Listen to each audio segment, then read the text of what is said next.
Thanks for watching Voice of इस्लाम।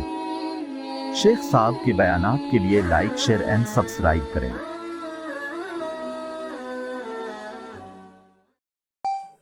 बिस्मिल्लाहिर्रहमानिर्रहीम।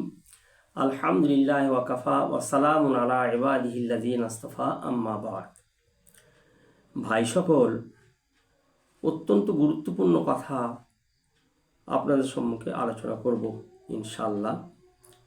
রমাদান মাস চলছে। অনেকেই বলে থাকেন রমাদান আর রোজা এ কী জিনিস। স্বাভাবিকভাবে এটাই বুঝে আসে যে খাওয়া পান করার থেকে বিরত থাকা অর্থাৎ উপবাস করার নাম ওটা রোজা। জি না, এটার নাম রোজা নয়। রোজার আল্লাহ রসুল সাল্লাল্লাহু আলাইহি ওয়াসাল্লাম রোজার সম্পর্কে বলেছেন, খাওয়া পান করা আর স্ত্রী সঙ্গম থেকে বিরত থাকার নাম শবে সাদেক থেকে নিয়ে সূর্য ডোবা পর্যন্ত রোজা, তার নাম হলো রোজা। অন্যান্য নবীর অন্য ব্যাপার ছিল, আমাদের নবী মুহাম্মদ রাসূলুল্লাহ সাল্লাল্লাহু আলাইহি ওয়াসাল্লাম শরীয়তে মুহাম্মাদির রোজা হলো এটা। এই তিনটের মধ্যে যে কি রহস্য রয়ে গেছে, খাওয়া থেকে, পান করার থেকে আর যৌন খোঁজা স্ত্রী সঙ্গম থেকে বিরত থাকা মানে হলো একমাত্র আল্লাহ আল্লাহ আল্লাহ। এই কারণে হাদিস পাকে এসছে পরিষ্কার, আসওমু লি ওয়া আনা আজজি বিহি।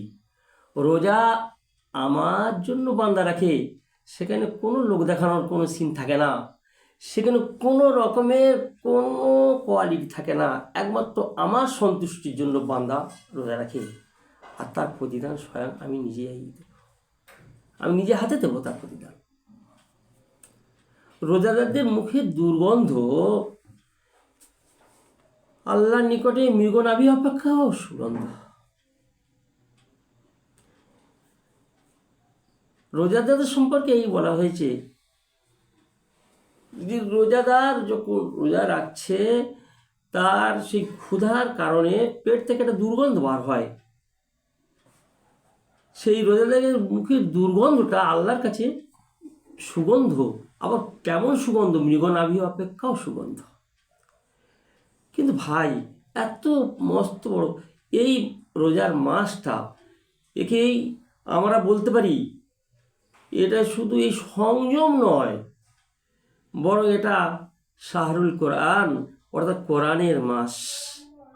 এটা আমরা এটাই বলতে পারি, এটা সবরের মাস, ধৈর্যের মাস। এটা আমরা বলতে পারি রহমতের মাস, করুণার মাস। এটা আমরা বলতে পারি ক্ষমার মাস, আল্লাহর তরফ থেকে ক্ষমা করে। এটা আমরা বলতে পারি জান্নাত কামানোর মাস। এই কারণে রোজাকে তিনটে ভাগ করা হয়েছে, আউয়ালুহু রহমাতুন ও আউসাতুহু মাগফিরাতুন ও আখিরুহু ইতকুম মিনান নিরান। প্রথম 10, দ্বিতীয় 10, তৃতীয় 10, 30টা দিনকে 10 করে তিনটে ভাগ করা যায়। প্রথম 10 হচ্ছে আল্লাহর পক্ষ থেকে রহমত ভুরি ভুরি অবতীর্ণ হয়, তো রহমতের মাস। দ্বিতীয় 10 মাগফিরাতের মাস, আর শেষ 10 হলো জাহান্নামের থেকে মুক্তির মাস, জান্নাত কামানোর মাস, ইবাদতের মাস, সলাতের মাস, সর্বোপরি সংযম। তাই আমি বলে থাকি, বিশেষ করে কয়েকটা জিনিসের সংযম হলো রমাদানের রোজা। কয়েকটা জিনিসের মধ্যে এইটাই আমি দেখতে পাই, চোখ, কান, জিভ, সকল অঙ্গ প্রত্যঙ্গকে হেফাজত করা। তার সাথে সাথে খাওয়ার উপর পরিমিত খাওয়া, অতিরঞ্জিত বাড়াবাড়ি না খাওয়া। আর সর্বোপরি এগুলোর ভিতর নির্ভর করছে আল্লাহর ভয়, খৌফে খোদা। চোখ হেফাজত করা সম্পর্কে কালামুল্লাহর মধ্যে আল্লাহ পাক বলেছেন, হাদিস পাকেও এসছে, চোখকে হেফাজত করতেই হবে। গজ্জু আবসার, আমাদের চোখটাকে নিচু করে রাখতে হবে। 3 ব্যক্তির চোখ কখনো জাহান্নামের আগুন দেখবে না, কখনো দেখবে না। তার মধ্যে প্রথম ব্যক্তি ওই ব্যক্তি যে যুদ্ধের ময়দানে পাহারা দিয়েছে, রাত জেগে চোখ তাকিয়ে, সে চোখ জাহান্নামের আগুন দেখবে না। আর ওই চোখ জাহান্নামের আগুন দেখবে না বাকাত মিন খাশিয়াতিল্লাহ, যে আল্লাহর ভয়ে ক্রন্দন করেছে। 3 নম্বর, ওই চোখ আইনুন গজ্জাত মিন মাহারিমিল্লাহ, আল্লাহ পাক যে সমস্ত নিষেধ করেছেন, যেদিকে তাকাতে নিষেধ করেছেন, গৃহীত বস্তু বা গৃহীত কর্মের দিকে, তার থেকে বিরত থাকার চোখ। চোখ বন্ধ করে গেছে আল্লাহ তাআলা গৃহীত নিষেধ বস্তু থেকে। তার মধ্যেই রোজার মাসে বিশেষ করে হাদিস পাকে এসছে যে তোমরা, বুখারী শরীফের এসে 2465 নম্বর হাদিসে, ইয়াকুম ওয়াত তুরকাত, তোমরা বিশেষ করে যখন রাস্তার পাশে বসবে তখন বেঁচে থাকো তোমাদের চক্ষুটাকে এদিক সেদিক তাকানোর থেকে, বরং তোমরা হক আদায় করো। ওতু তরিকা হাক্কাহা, রাস্তার হক আদায় করো। সাহাবায়ে জিজ্ঞেস করে, আল্লাহ রসুল, সে রাস্তার আবার হক কি আছে? বলে, জি, রাস্তার পাশে তোমরা তো বসো, হক আছে হচ্ছে 1 নম্বর হক গজিল বাসার, চোখটাকে নিচু করে রাখো, এদিক সেদিক তাকাও না। নম্বর 2 কাফুল আজা, কাউকে কষ্ট দিও না, কষ্টদায়ক বস্তু থেকে, এমনকি কলা খেয়ে খসাটা ফেলে দিও না, পাছে কোনো পথচারী স্লিপ করে পড়বে। আর যারা যাবে আসবে, রদ্দুস সালাম, সালাম করবে, সালামের জবাব দেবে। আর 4 নম্বর হক আল্লাহ রসুল বলছেন আল আমরু বিল মারুফ। আর 5 নম্বর বলছে নাহি আনিল মুনকার। এই 5টা হক আছে রাস্তার। রাস্তার ধারে যখন বসা হয়, অবস্থান করা হয়, তখন 5টা হক আছে। বুখারী শরীফের মধ্যে এই হাদিস পাকটা বয়ান করা হয়েছে।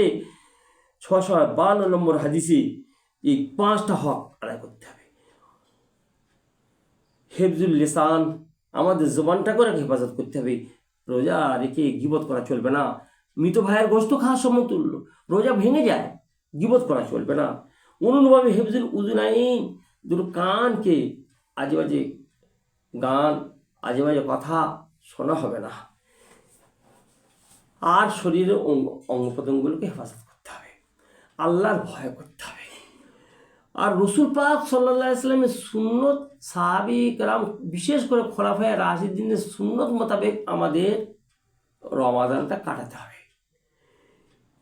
আমি খুব লক্ষ্য করে দেখি দুটো জিনিস, বিশেষ করে আমাদের বাংলায়, আর তার মধ্যে আবার আর একটা জিনিস পুরো ভারতবর্ষেই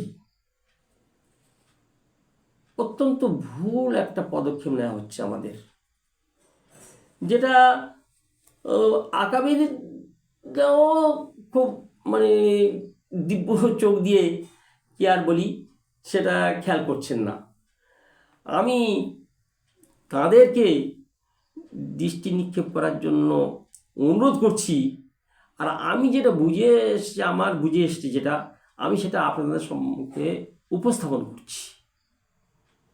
প্রথম কথাটা বলি, আমি এই 2 দিন আগেই এক এলাকায় গেলাম 24 পরগনায়।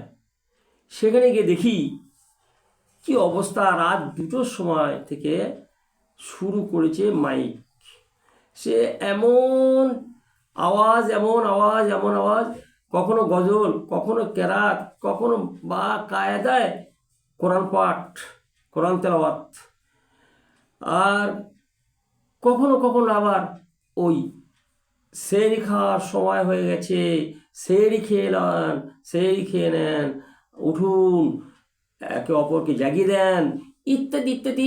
এমন আওয়াজ, এমন একবার বললে হবে, 2বার বললে হয়, 3বার বললে হয়।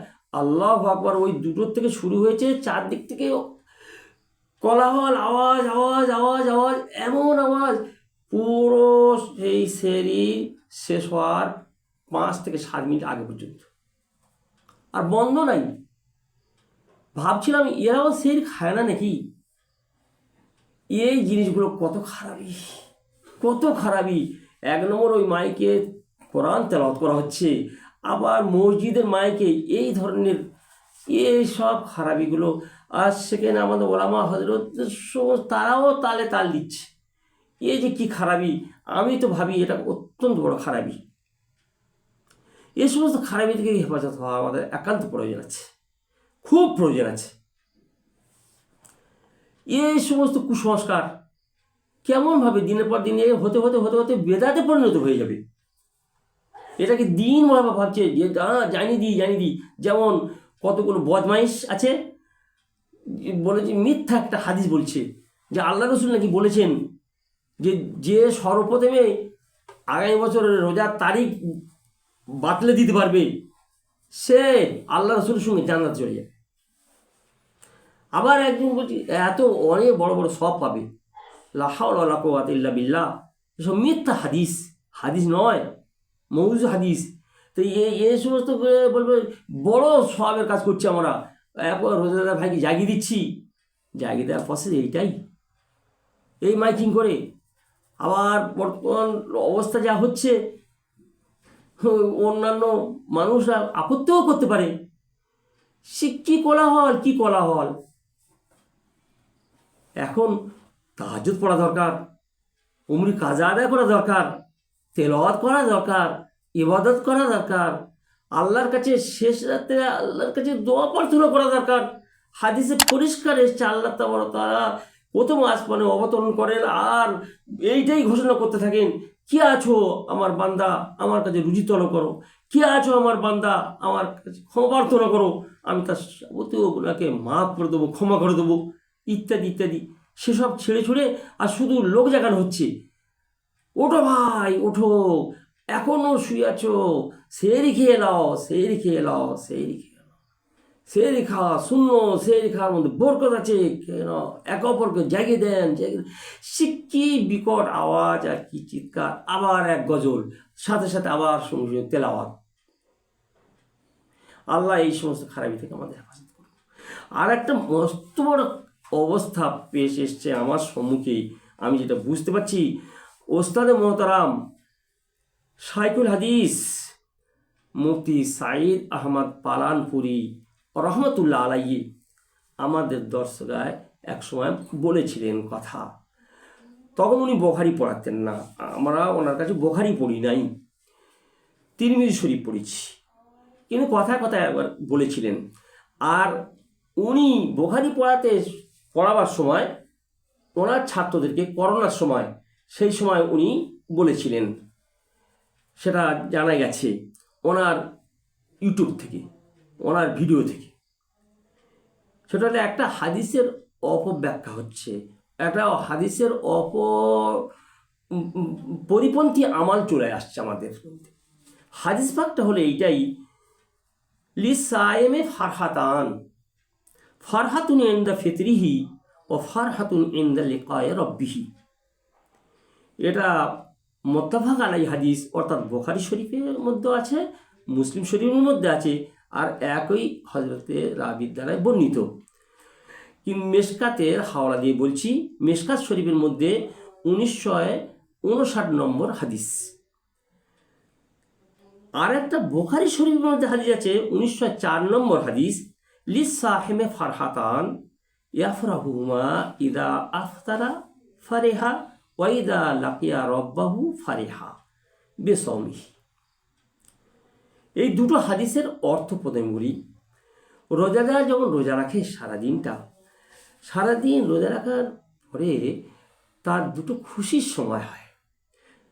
সায়েম আর রোজা রাখনাওয়ালা তার দুটো অত্যন্ত মনে প্রফুল্ল আসে, মনে খুশি আসে, ফারহা। কখন হয় একটা খুশি হয় ইনদা ফিতরিহি, যখন সে ইফতার শুরু করে, ইফতার করতে থাকে। সারাদিন রোজা রেখেছে, এখন ইফতার খাওয়াচ্ছে, কি খুশি, আর সত্যিকারের খুশি।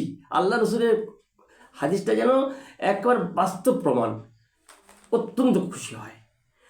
আর একটা খুশি হবে অফারাহাতুন ইনদা লিকায়ে রব্বিহি, যখন কিয়ামত দিবসে আল্লাহর সম্মুখে দণ্ডায়মান হব, সাক্ষাৎ করব, সেই সময় অত্যন্ত খুশি হবে, সেটা এই সওয়াব এবং তার প্রতিদান পাওয়ার পরে।